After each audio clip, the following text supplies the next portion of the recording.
चित्त, बुद्धि, अहंकार, ये किसके रूप हैं? ये कैसे काम करते हैं? जाने इस वीडियो में। चित्त, बुद्धि, अहंकार ये मन के चेहरे हैं। ये अलग अलग नहीं हैं। यह मन के ही बहुत से रूप हैं।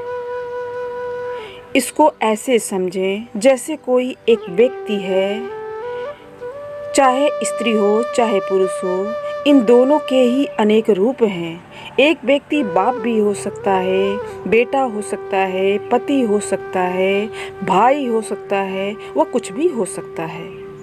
कोई हमसे पूछे कि बाप अलग है, बेटा अलग है, पति अलग है, तो हम कहेंगे कि नहीं, वह आदमी एक ही है, लेकिन उसके रूप अनेक हैं।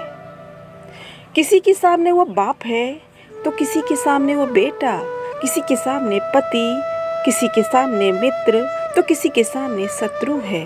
किसी के सामने सुंदर है तो किसी के सामने असुंदर भी है।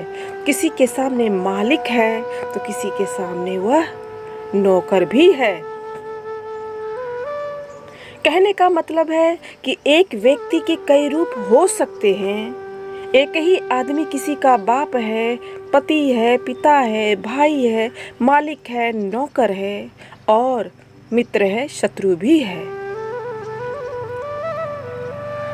ठीक इसी प्रकार हमारा मन है।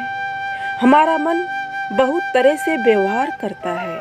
हमारा मन जब अकड़ जाता है और कहता है कि मैं ही सब कुछ हूँ और कोई कुछ भी नहीं, तब समझना अहंकार का रूप आ गया।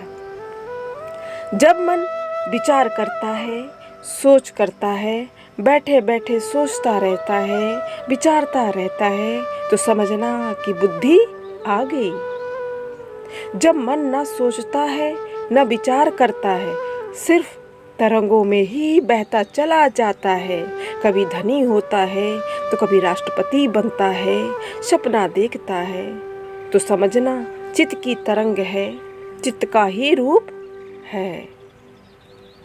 चित्त में बहुत सी यादें संग्रहित हो जाती हैं और डोलती रहती हैं। व्यक्ति जीवन पर्यंत इन्हीं यादों के साथ, इन्हीं विचारों के साथ, इन्हीं सपनों के साथ अपना जीवन गुजार देते हैं, जीवन को विकसित नहीं होने देते।